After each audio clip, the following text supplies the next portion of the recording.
कंचन घाट गांव अपने शांत वातावरण और प्राकृतिक सुंदरता के लिए प्रसिद्ध था। इस गांव के पास ही बहती थी एक रहस्यमयी नदी विषधारा।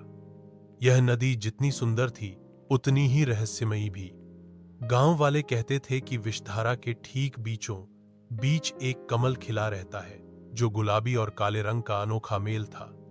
उसकी सुगंध दूर दूर तक फैलती थी और उसकी चमक सूरज की रोशनी में भी अलग ही दिखाई देती थी।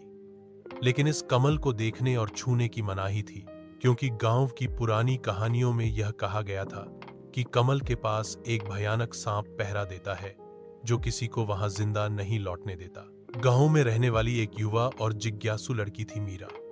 वह प्रकृति से बेहद प्रेम करती थी, किताबों और रहस्यों की दीवानी थी। जब उसने पहली बार उस कमल के बारे में सुना तो वह उसमें खिंचती चली गई। मीरा ने कई बार उस कमल को दूर से देखा। उसकी ओर देखने पर ऐसा लगता जैसे कोई उसे पुकार रहा हो। वह धीरे धीरे उस कमल से भावनात्मक रूप से जुड़ने लगी थी।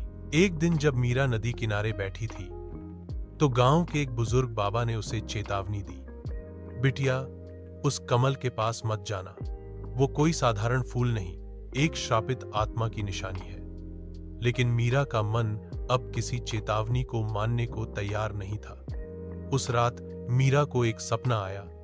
नदी के बीचों बीच खड़ा कमल उससे कह रहा था, मीरा आओ, मैं तुम्हारा ही इंतजार कर रहा हूं। अगली सुबह मीरा ने सबकी परवाह किए बिना एक छोटी सी नाव ली और अकेली ही नदी के बीचों बीच चल पड़ी।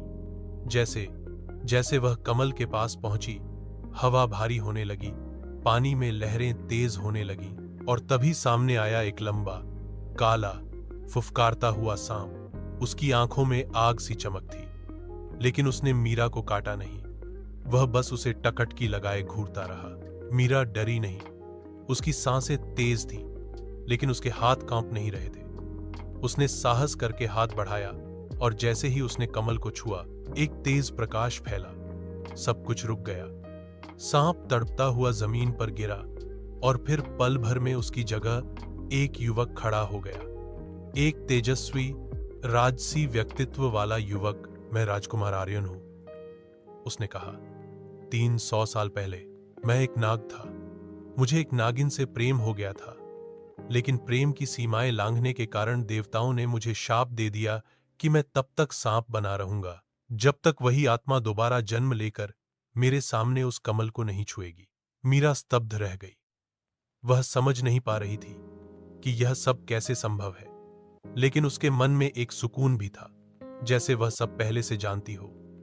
राजकुमार ने कहा, तुम वही आत्मा हो, वही मेरी प्रेयसी, वही मेरी मुक्ति। उस क्षण कमल की पंखुड़ियां स्वतः झड़ने लगीं और एक दिव्य प्रकाश से पूरी नदी जगमगा उठी। राजकुमार, सांप और कमल तीनों ही धीरे धीरे अदृश्य हो गए।